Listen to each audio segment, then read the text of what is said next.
Malcolm Little was born in Omaha in 1925. He was one of 6 children born to Earl Little and Louise Little.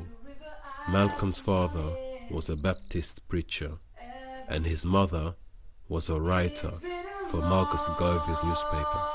But due to their defiant stance against racism and their staunch activism within the black community, the family was compelled to abandon their home and to relocate to Milwaukee in 1926. But shortly thereafter, circumstances compelled them to relocate once more. This time, they settled in Lansing, Michigan. You were born in Omaha, is that right? Yes, sir. And your family left Omaha when you were, what, 1 year old? I imagine about a year old. And why did they leave Omaha? Well, to my understanding, the Ku Klux Klan burned down one of their homes in Omaha. This made your family feel very unhappy, I'm sure. Well, insecure, if not unhappy. However, as in their previous homes, the family suffered frequent harassment and intimidation at the hands of local white supremacists. Soon after they moved to Lansing, their new home was burned to the ground. Tragically, the family was never compensated for their loss. The house burned down to the ground. No fire wagon came, nothing. And we were burned out. This traumatic incident would, in the tender heart of Malcolm Little, entrench a bitter sentiment of vengefulness and abhorrence for the white power structure. Unfortunate as it was, this tragedy was not to be the last for Malcolm or for his family. On a fateful September night in 1931, when Malcolm was only 6 years old, his father was brutally murdered and dismembered by some local members of the KKK. His mutilated remains were found on a railway track the next morning. The homicide was dismissed by the authorities and officially ruled to be a mere accident. Some even implied that Malcolm's father had in fact committed suicide. But Malcolm, now a 6-year-old orphan, would grow up with the conviction that his father was murdered by a group of white supremacists. The incident was not a novelty to Malcolm or to his siblings, as 3 of their uncles had already been killed by racist thugs. In 1938, 7 years following the murder of his father, Malcolm's mother suffered a nervous breakdown and was sent to a mental unit in Kalamazoo State Hospital. She remained there for almost a quarter of a century, secluded from her home and from her family. Sadly, resulting from this painful course of events, Malcolm and his siblings would be split up and sent to live in different foster homes. The young Malcolm excelled at West Junior High, where he was the only black student in attendance. In fact, during the 7th grade, he was elected class president. However, he left school and abandoned his studies in the 8th grade, when his English teacher had informed him that black boys could not become lawyers. Such were the accepted norms of society. Understandably, Malcolm felt that the white world afforded no place for an intelligent and industrious black man, regardless of his ambitions and aptitude. Having dropped out of school at the age of 14, Malcolm sought new opportunities in Boston, where he settled with his half-sister Ella. She resided in the middle-class locality of Roxbury. Then after a short time in Boston, Malcolm moved to Harlem in New York in 1943. Soon after his arrival in Harlem, the young Malcolm became acquainted with the underground scene and became an initiate in the dark underworld of drug dealing, gambling, extortion, robbery and pimping. Malcolm was dazzled by the nightlife in downtown Harlem, which he used to call the Technicolor Bazaar. Well, he had the reputation as being a hustler. And he was a street person, but he was a hustler. At only 17 years of age, Malcolm already had a street reputation and a significant network of criminal contacts in Harlem. As his profile developed in Harlem, Malcolm operated under a street name of Detroit Red. He was called Red because of the reddish hair he inherited from his Scottish grandfather. But by 1946, at the age of 20, Malcolm was convicted on charges of burglary. He was sentenced to 10 years imprisonment. He eventually served 7 years at Charlestown State Prison and was released in 1952. As a prisoner, Malcolm soon earned himself the nickname of Satan. He was called Satan because of his intense hatred for God and religion. In prison, Malcolm met a man called John Bembry, who was commonly known as Bimby. Malcolm had a profound respect for Bimby, who was a self-educated convict who had reformed himself and taken to serious studies while in prison. Under the guidance and encouragement of Bimby, Malcolm had developed an appetite for books that can only be described as Epicurean in proportions, and such literary indulgence that eventually led to his weakening eyesight and heavy stigmatism, subsequently resulting in his much-needed use of glasses for the rest of his life. Yet despite this setback, Malcolm consumed knowledge like a desert rose consumes sunlight. By the time he served his sentence, Malcolm had read large volumes of classical text. He had engaged in many prison debates with visiting scholars from Harvard and MIT.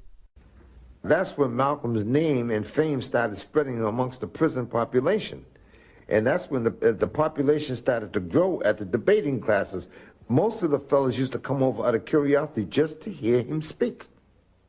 During his 7 years in prison, Malcolm received a letter from his brother Filbert, informing Malcolm that he had discovered the natural religion for the black man.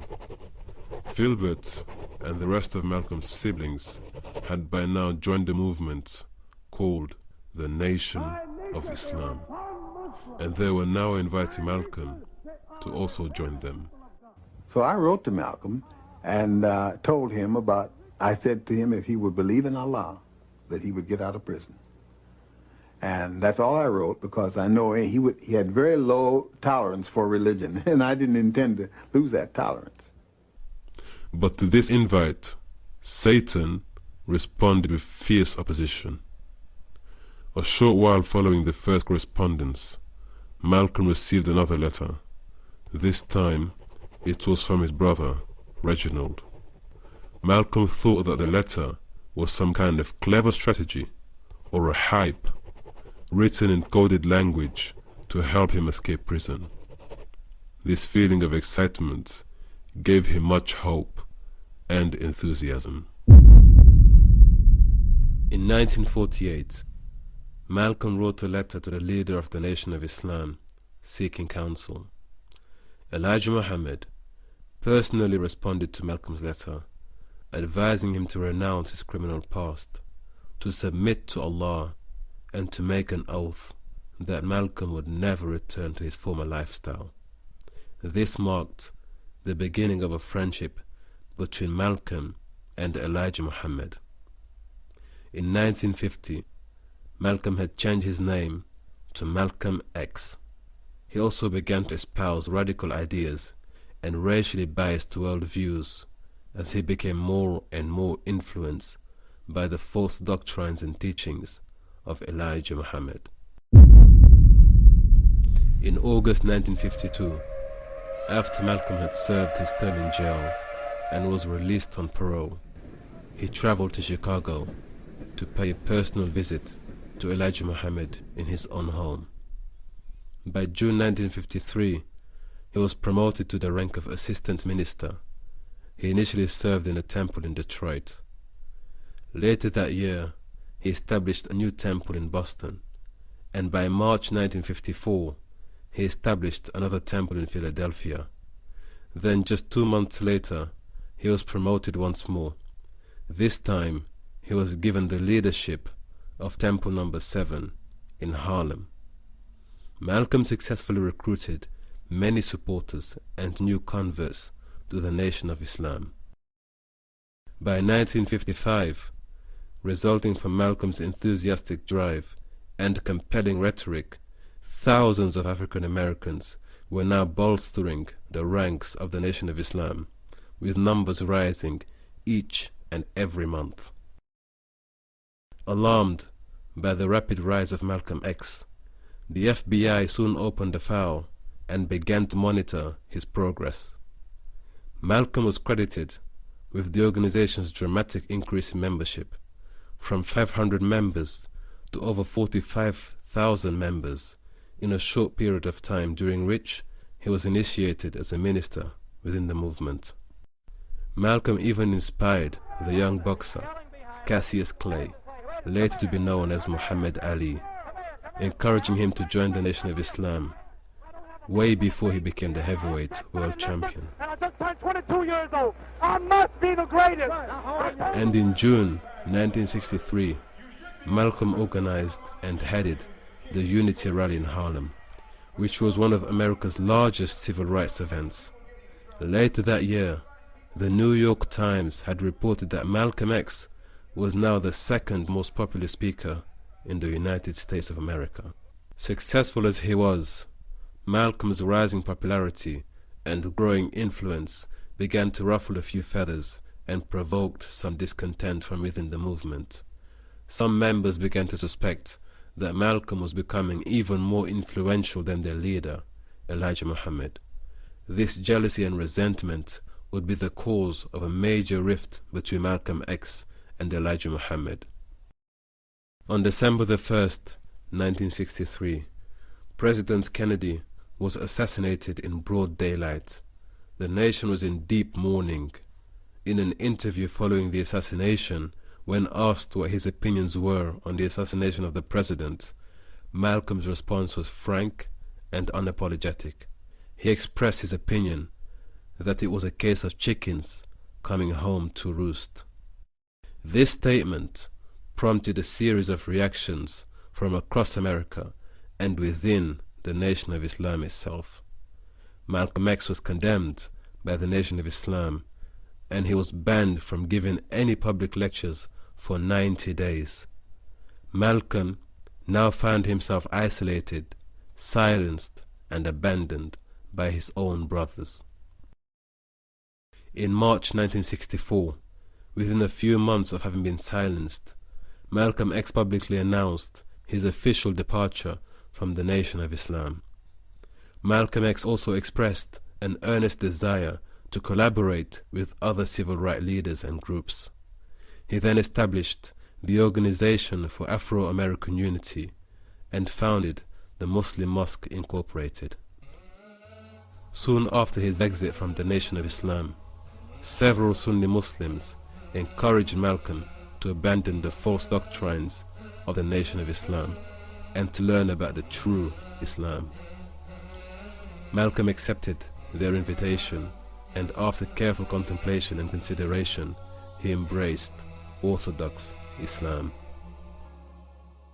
In April 1964, Malcolm X embarked on the Hajj, the sacred pilgrimage to the heartland of Islam in modern-day Saudi Arabia. A day following his arrival in Jeddah, Malcolm X was informed that the Crown Prince Faisal had extended a personal invite welcoming Malcolm as an honored guest of the kingdom. And in a gesture of brotherhood and kindness, Malcolm X was entertained and hosted by King Faisal himself following the Hajj ceremonies.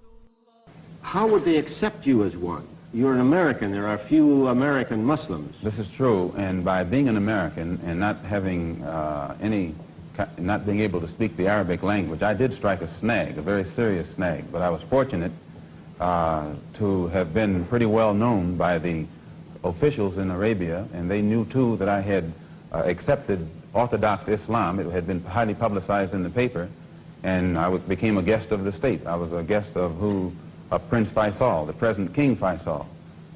And they made it possible for me to go before the committee, Hajj committee or Hajj court, who examines you and asks you questions about your belief. And if you pass it, then you are okay to go to Mecca. But it's You would true. have to have a translator then. I had one. From Mecca, the holy city of Islam, I wrote to friends in America. Never have I witnessed such sincere hospitality and true brotherhood as is practiced here in this ancient holy land, the home of Abraham, Muhammad, and all the other prophets of the Holy Scriptures. You may be shocked at these words coming from me, but what I have seen has forced me to rearrange much of my thought patterns previously held, to toss aside some of my previous conclusions. For during the past 11 days, I've eaten from the same plate, drunk from the same glass, slept on the same rug, and prayed to the same God, with fellow Muslims whose eyes were the bluest of blue, whose hair was the blondest of blonde, and whose skin was the whitest of white. We are truly the same, because their belief in one God has removed the white from their minds, the white from their behavior, and the white from their attitudes.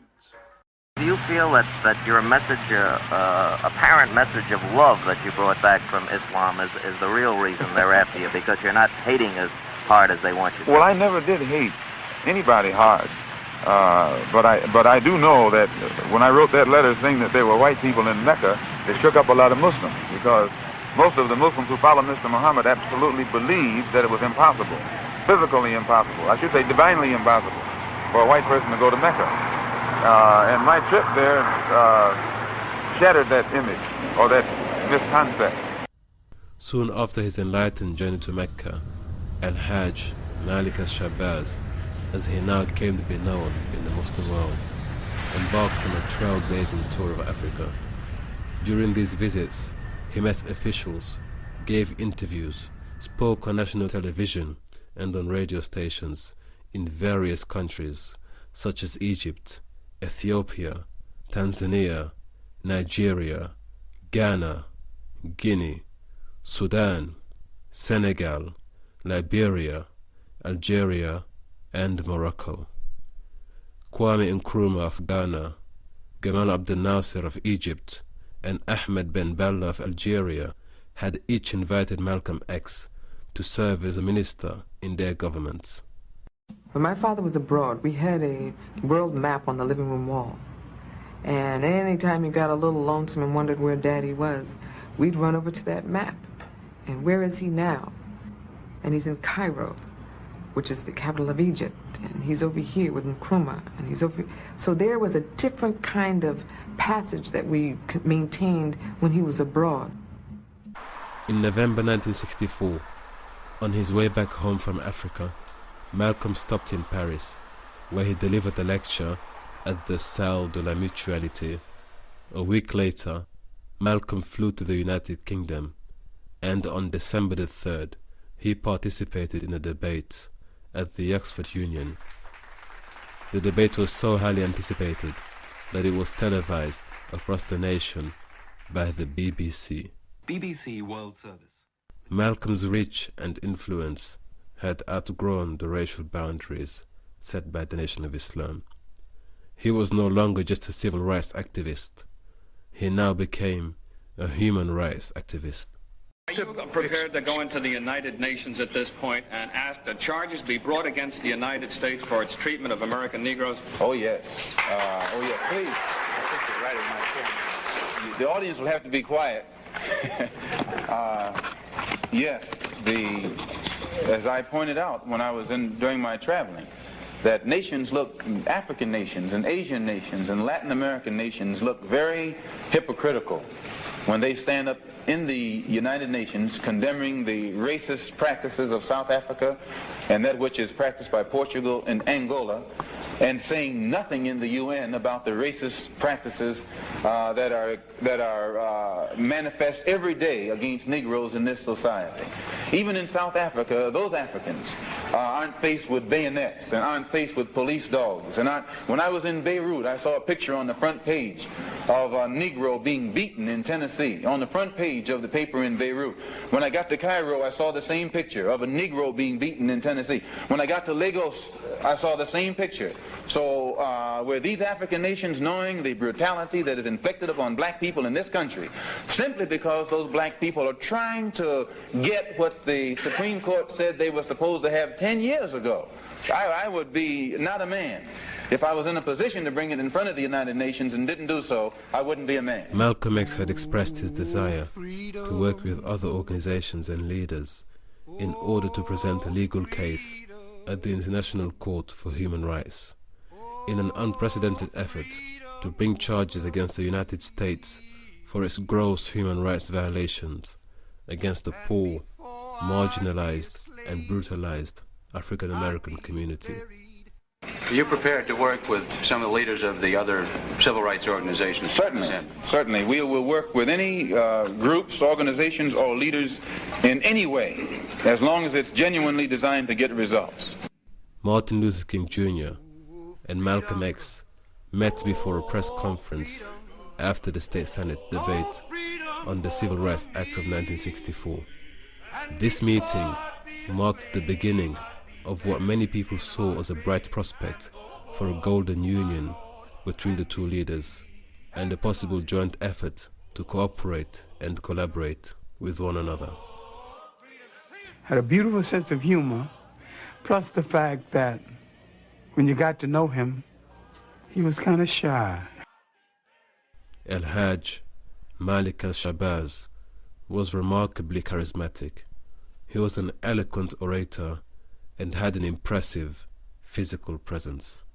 At 6'3", he had an imposing yet gentle composure. One journalist described him as mesmerizingly handsome and always spotlessly well groomed. In 1955, Betty Sanders met Malcolm X after one of his lectures. She would soon be attending many of his lectures more regularly. Although they never discussed marriage, Malcolm proposed to Sister Betty over the phone in 1958. They married only 2 days later and became parents to 6 beautiful daughters. He sometime, if I could catch him, would have to read to the children. They would always want the story read again, so that they would really just wait until he was on the last page and said, read it again, read it again, read it again, you know, and so that he started giving the books different endings. Malcolm's departure from the Nation of Islam had been preceded by growing tensions between Malcolm X and Elijah Muhammad, particularly over rumors concerning Elijah Muhammad's adulterous relationships with some of his teenage secretaries. Are you not, perhaps, afraid of what might happen to you as a result of making these revelations? Oh, yes. I probably am a dead man already.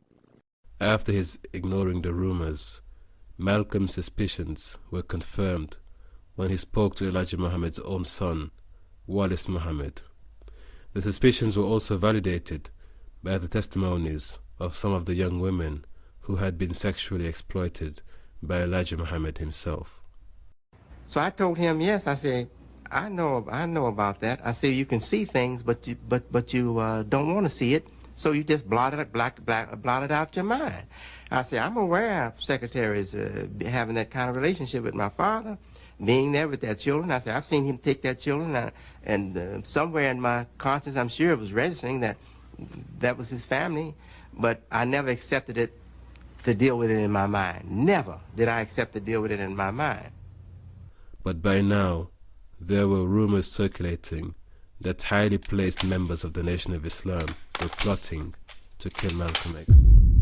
Why are they threatening your life? Well, primarily because they're afraid that I will tell the real reason that I'm out of the black Muslim movement, which I never told. I kept to myself. But the real reason is that Elijah Muhammad, the head of the movement, is the father of 8 children by 6 different teenage girls, 6 different teenage girls who were his private personal secretary. The one who first made me aware of this was Wallace Muhammad, Mr. Muhammad's son. The conflict between Malcolm X and the Nation of Islam increased, and soon both public and private threats were being made. In February 1964, an attempt was made to wire Malcolm's car with explosives, but it was unsuccessful. In the weeks and months to come, Malcolm's wife would receive a string of anonymous phone calls, each one delivering blood-curdling threats. And on June the 8th, 1964, FBI tapes recorded a man calling Malcolm's home, instructing Sister Betty to tell her husband that he's as good as dead. Had you had any threats, anything like this? Had any threats? That's all I get is threats. I get not less than 6 or 7 threatening phone calls every day. And by June 1964, the Nation of Islam had sued Malcolm X in an attempt to claim his residence in New York. Sadly, Malcolm lost his home, and the entire family was ordered to vacate the premises. But the Nation of Islam was not yet satisfied. So on February 14th, 1965, Malcolm's home was burnt to the ground.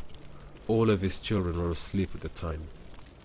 I wanted you to know that my house was bombed. It was bombed by the black Muslim movement upon the orders of Elijah Muhammad. Now they had come around, so they had planned to do it from the front and the back so that I couldn't get out. By the divine grace of God, Malcolm X and his entire family survived the attempted murder. However, despite the overwhelming evidence, no one was ever charged or brought to justice.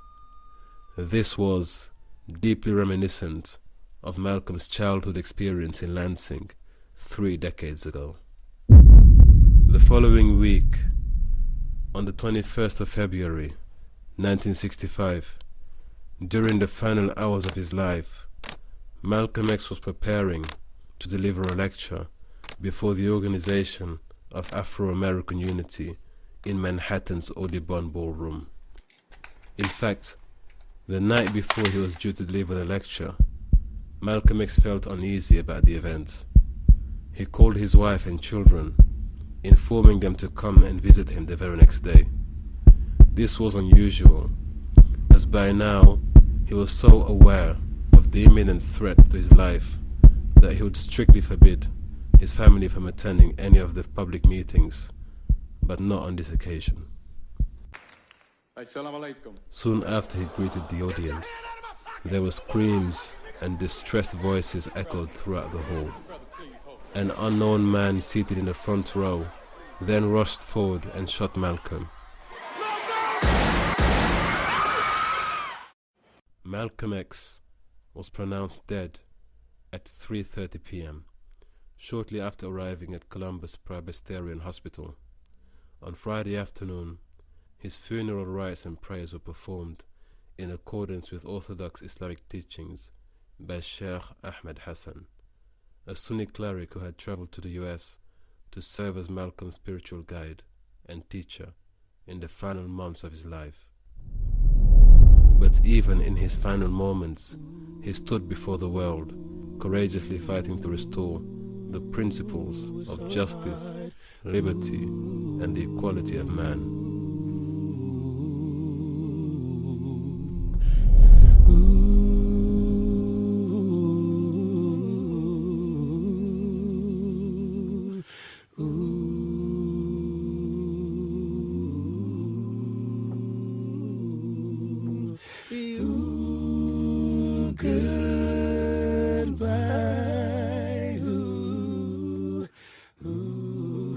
He went from a criminal operating in Harlem's underworld to becoming a world-class advocate for justice.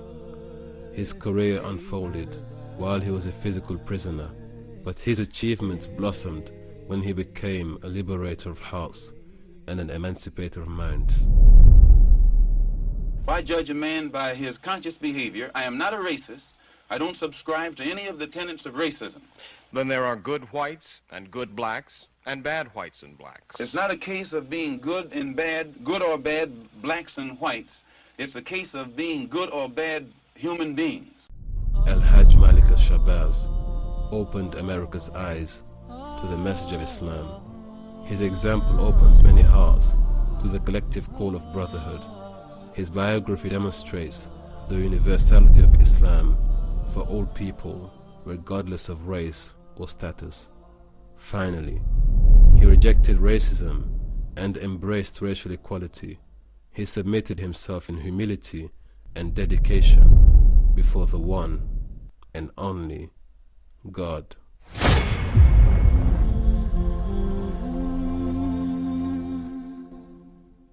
I'm a Muslim. If there is something wrong with that, then I stand condemned. My religion is Islam.